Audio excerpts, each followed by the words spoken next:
எல்லாருக்கும் வணக்கங்க. எல்லாரும் நல்லா இருக்கீங்களா? இன்றைக்கி நம்ம கண்ணம்மா சுலகில் என்ன வீடியோ பார்க்க போகிறோம்னா, எங்கள் சின்ன தாத்தா வயது மூப்பின் காரணமாக காலமாயிட்டாருங்க.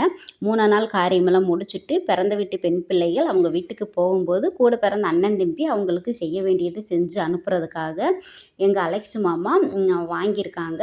அவங்களுக்கு சேலை, பாத்திரம்.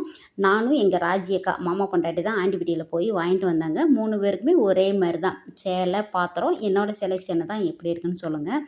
சேலை ஒரே விலை தாங்க. கலர் ஒரே மாதிரி தான் இருக்கும். ஒரு சேலையில் மட்டும் டிசைன் வேறு மாதிரி இருக்கும். 3 பேருக்கு ஒரே மாதிரி டிசைன் அமையலை. அதனால் சரி டிசைன் மாறி இருந்தாலும் பரவாயில்ல. ஆனால் விலையெல்லாம் ஒரே மாதிரி தான்.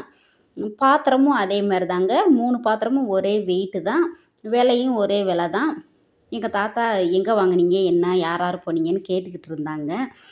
பாத்திரம் சேலையெல்லாம் நல்லா இருக்கா தாத்தான்னு கேட்டேன். நல்லா இருக்குன்னு சொன்னாங்க.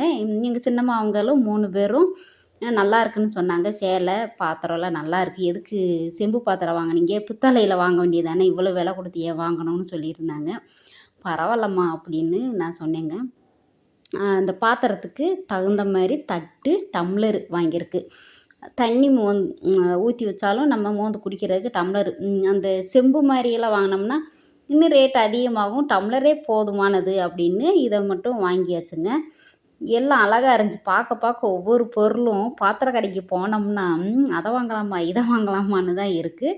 செம்பு பாத்திரம் விலை அதிகம்தான். இருந்தாலும் நம்ம தண்ணியெல்லாம் வச்சு குடிக்கும்போது நம்ம உடம்புக்கு நல்லது இல்லையா? அதனால் வாங்கிட்டு வந்தாச்சு. மாமாவும் எங்கள் அலெக்ஸ் மாமாவும் நல்லா இருக்குது பாத்திரம் அப்படின்னு சொன்னாங்க. கொடுக்குறோம். நல்ல பொருளாக கொடுத்தா நல்லா தரமாகவும் இருக்கும். அவங்களும் வச்சு யூஸ் பண்ணுறதுக்கு நல்லா இருக்கும் இல்லையா? அதனால தான் வாங்கிட்டு வந்தாச்சு. வீட்டில் பொருள் எங்கள் அவ்வாவோட பொருளெல்லாம் இருந்துச்சுன்னா, பித்தளை பாத்திரம் இருந்துச்சுன்னா கொடுக்கலாங்க. ஆனால் பார்த்திங்கன்னா 3 பேருக்கும் ஒரே மாதிரி கொடுக்கணும். 3 பேருக்கும் ஒருத்தவங்களுக்கு பெருசு, ஒரு சின்னம்மாவுக்கு சிறுசு அந்த மாதிரி கொடுத்தா அது சங்கடம் இல்லையா? அதனால் நம்ம வெளியிலேயே கடையிலேயே வாங்கிக்கிறலாம் அப்படின்னு வாங்கியாச்சு. எங்கள் அவ்வா சின்னவா சாகும்போது அவங்க நகைகள்லாம் இருந்துச்சு பார்த்தீங்களா?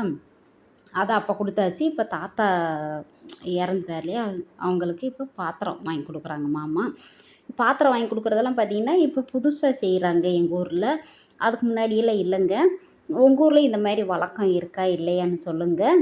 சேலை எனக்கு ரொம்ப பிடிச்சிருந்துச்சி. அதுக்கு லைனிங் ப்ளவுஸும் வாங்கியாச்சு. அவங்க வீட்டுக்கு போகும்போது அரிசி, பருப்பு, பாத்திரம், சேலை, துணிமணி எல்லாம் கொடுத்து இந்த சித்தப்பா அவங்களுக்கெல்லாம் இனிமேல் தான் அங்கே வாங்கணும்னு சொன்னாங்க. வீடியோ பிடிச்சா லைக், ஷேர், கமெண்ட் பண்ணுங்கள். பாய், நன்றி, வணக்கம்.